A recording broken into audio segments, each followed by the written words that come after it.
في فرق ضخم جدا الناس لسه مش واخده بالها منه، ان احنا ما بقيناش عايشين في عصر السوشيال ميديا، احنا حاليا في عصر اسمه الانترست ميديا. وانا هشرح لك ايه الفرق ما بينهم بالظبط. بص، زمان كانت السوشيال ميديا عامله زي الايميل ماركتنج كده، وزمان ده مش من بعيد، يعني زمان ده من 5 سنين واكتر، يعني بنتكلم مثلا لغايه 2020 او 2021. كان الهدف الاساسي من السوشيال ميديا ان انت تجمع اكبر عدد ممكن من الفولورز، والفولورز دول لما انت هتقدم لهم محتوى، في جزء من الفولورز دول هيروح لهم المحتوى، فهم هيهتموا بيه او لا. فده كان الهدف الاساسي، يعني السوشيال نفسه اللي حواليك او المحيط بيك. وعشان كده اصلا كان ده الهدف بتاع معظم البلاتفورمز، والالجوريزم كانت بتشتغل على الاساس ده. يعني كان الموضوع نتورك بيزد، يعني كان يعني عشان اشرح لك اكتر، هو كان متوقف على الريتش اللي عندك، عن طريق عندك كام فولور وهكذا.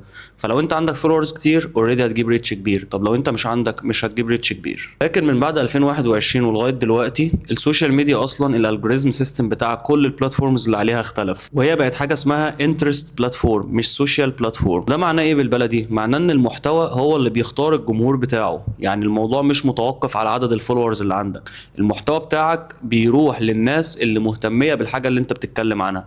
يعني انا مثلا لو جيت اتكلمت ان انا بحب مثلا الفاكهه او بحب نوع معين من الفاكهه، وطالع بتكلم عن ده وبدي الفاليو بتاعته وبتكلم بالبيشن اللي عندي ان انا قد ايه بحب الفاكهه دي او نوع الفاكهه ده، اوتوماتيك هتلاقي في ناس كتير مهتميه بنفس الحاجه دي وبتتكلم عنها او بتتفاعل مع حاجات شبهها، فهيروح لهم الكونتنت بتاعك حتى لو هم اول مره يعرفوك. وحتى اصلا لو انت مش ده الحاجه الاساسيه اللي انت بتقدمها، بس انت لو نزلت فيديو بتتكلم عن الحاجه دي، الفيديو ده هيروح للناس اللي مهتميه بالحاجه دي. وده اللي معظم الماركتيرز او البيزنس اونرز او الناس عامه مش فاهماه، ان عدد الفولورز بقى ضمان قليل جدا لنجاح الكونتنت. بمعنى ان انت لو عندك مليون فولور، وانا مثلا لسه عامل بيج النهارده ونزلت فيديو النهارده، انا ممكن اجيب مليون فيو، وانت عندك مليون فولور ممكن تنزل فيديو ما يجيبش 10000 فيو. يعني احنا ممكن نقول ان في تو ايرا او في عصرين للميديا او للديجيتال سوليوشنز.